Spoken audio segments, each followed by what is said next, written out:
Assalamualaikum warahmatullahi wabarakatuh. Perkenalkan, nama saya Situn Aziza dari kelas 10 IPS 3.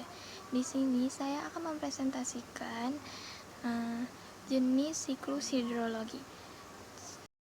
Sebelum saya menjelaskan jenis-jenis siklus hidrologi, saya akan menjelaskan terlebih dahulu apa itu hidrologi. Hidrologi adalah cabang ilmu geografi yang mempelajari seputar pergerakan, distribusi, dan kualitas air yang ada di bumi, serta siklus hidrologi dan sumber daya air. Hidrologi bisa disebut sebagai siklus air, karena kata hidrologi sendiri memiliki makna yang sama dengan air. Perbedaannya sendiri hanya terletak pada kosakata saja. Siklus air sendiri merupakan suatu siklus yang terjadi di lingkungan perairan. Jadi siklus hidrologi adalah sebagai proses air yang berasal dari atmosfer ke bumi. Lalu air tersebut akan kembali lagi ke atmosfer, dan demikian siklus ini terus berjalan seterusnya.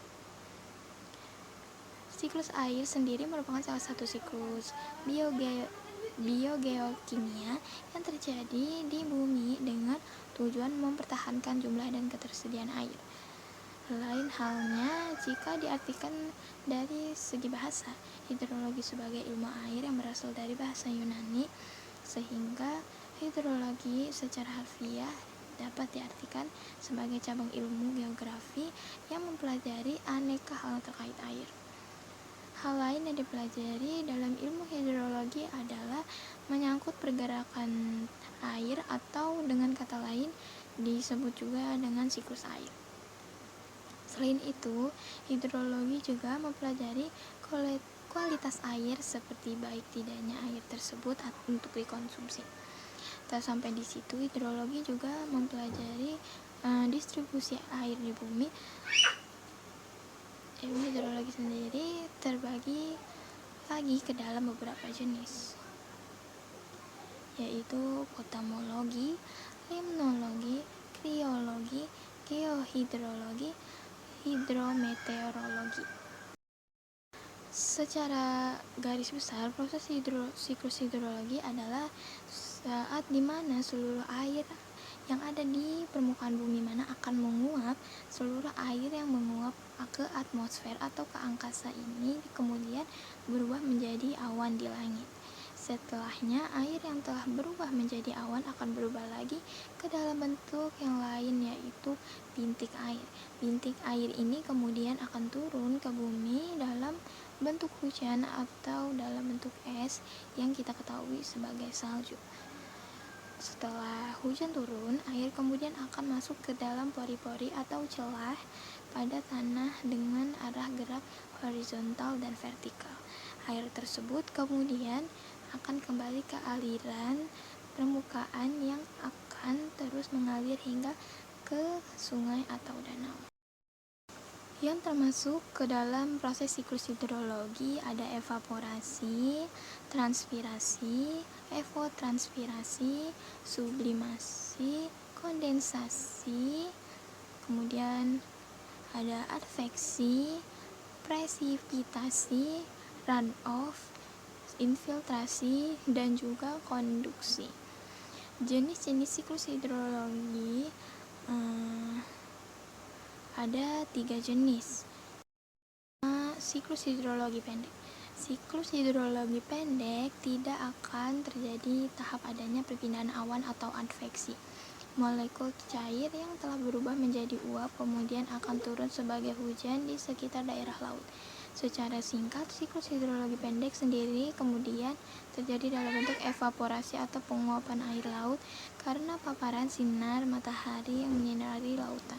Selanjutnya, air laut sendiri akan berubah menjadi molekul uap yang kemudian akan terjadi pembentukan partikel es di awan atau kondensasi.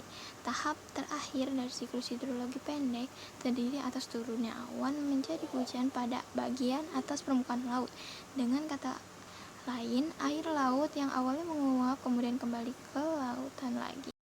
Kedua, ada siklus hidrologi sedang. Siklus hidrologi sedang adalah dimana berbeda dengan siklus pendek ya.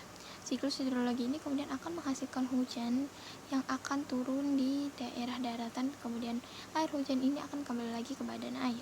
Siklus hidrologi sedang pada tahapan yang pertama diantaranya adalah pada tahap evaporasi atau penguapan dari berbagai air yang ada di badan, kemudian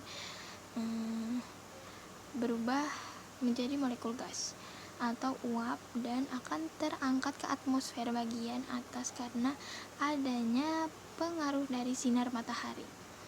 Kemudian uap tersebut akan bergerak ke daratan karena adanya pengaruh dari proses adveksi. Setelah sampai pada atmosfer daratan, uap air ini kemudian akan berubah menjadi awan hingga tahap selanjutnya menjadi hujan yang akan turun ke bumi. Tahap selanjutnya sendiri adalah air hujan yang telah turun atau sampai ke daratan akan mengalami tahap limpasan atau runoff. Air hujan sendiri kemudian mengalami pergerakan melalui berbagai saluran sebelum pada akhirnya kembali ke lautan. Begitu seterusnya. Terakhir ada siklus hidrologi panjang. Biasanya terjadi di pegunungan. Meski tak hanya di daerah pegunungan, siklus hidrologi panjang juga terjadi di daerah dengan iklim subtropis. Perbedaan yang terdapat pada siklus hidrologi panjang dibanding siklus hidrologi lainnya adalah pada awan yang tak langsung turun menjadi hujan. Tahap pertama dari siklus ini sendiri adalah air laut yang mengalami evaporasi, lalu penguapan untuk kemudian berubah lagi menjadi molekul gas dan uap. Perubahan yang terjadi ini sendiri diakibatkan oleh panas yang berasal dari sinar matahari, hingga kemudian uap mengalami tahap sublimasi. Selanjutnya terbentuklah awan-awan berisi kristal es dan menuju tahap adveksi atau perpindahan awan menuju titik-titik lainnya. Pada tahap adveksi, awan yang di dalamnya mengandung kristal kemudian akan berubah arah menuju daratan serta mengalami berbagai presipitasi. Setelah presipitasi terjadi, hujan kemudian akan turun membentuk salju dan tidak berbentuk air yang bersatu menjadi gletser yang berada di daratan kemudian akan mencair akibat pengaruh suhu dan tekanan. Akibat mencairnya gletser terbentuklah air yang berjalan menuju aliran sungai. Selanjutnya air yang berawal dari salju ini kemudian akan berubah menjadi gletser dan terbentuk air yang kian bergerak ke arah laut. Setelah itu seluruh air yang telah melewati beberapa tahap siklus hidrologi akan kembali ke laut. Sekian sampai di sini. Mohon maaf bila ada kekurangan dan kesalahan. Mohon dibukakan pintu maaf sebesar-besarnya. Terima kasih. Wassalamualaikum warahmatullahi wabarakatuh.